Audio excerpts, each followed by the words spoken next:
is that the focus on testing, on standardized testing in particular, has become so omnipresent that children's vision and their capacity for vision has been narrowed to think that every question has 4 possible answers and that there's a right answer to every question.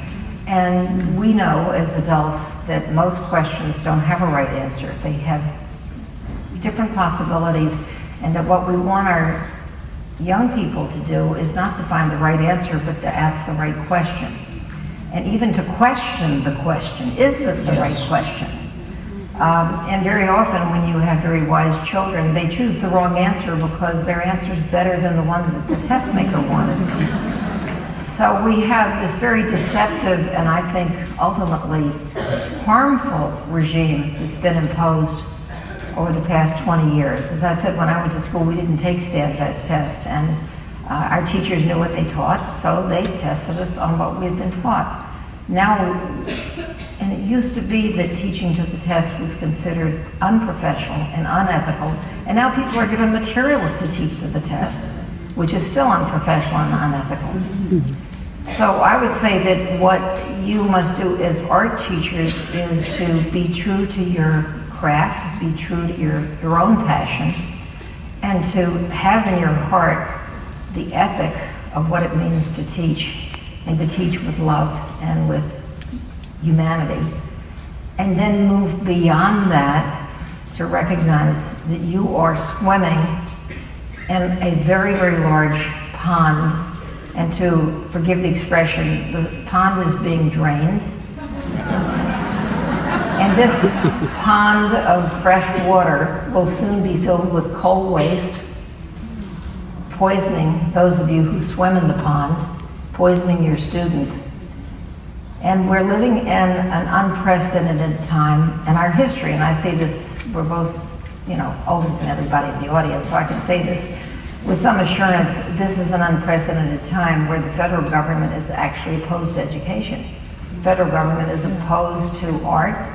It will very likely, over the next 4 years, abolish the National Endowment for the Arts, abolish the National Endowment for the Humanities, possibly take away funding from research. The man who was just made the federal budget director said he didn't see why the federal government should support research at all. We're in a very dangerous era where ignorance is being elevated over knowledge, and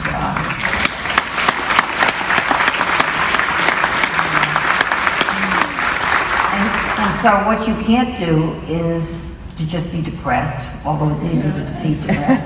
What you must do is to bring your passion to activism on behalf of your students.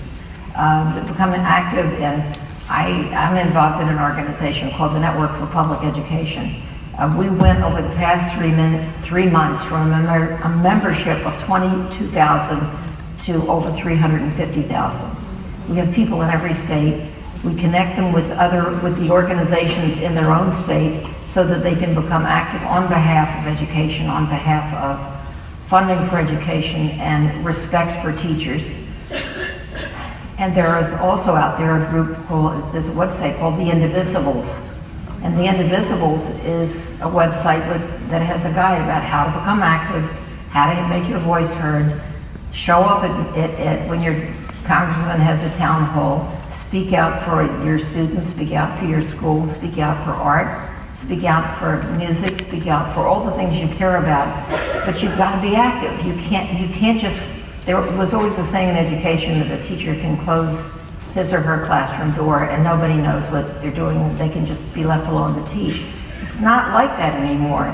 They are draining the pond, and you're not going to have any fresh water to swim in, and your students will not have the arts. The number of students in elementary school who currently have arts teachers is about 20%. That's horrible. It should be 100%. So you have to fight for your students, you have to fight for your profession, you have to fight for the arts, and that's my message.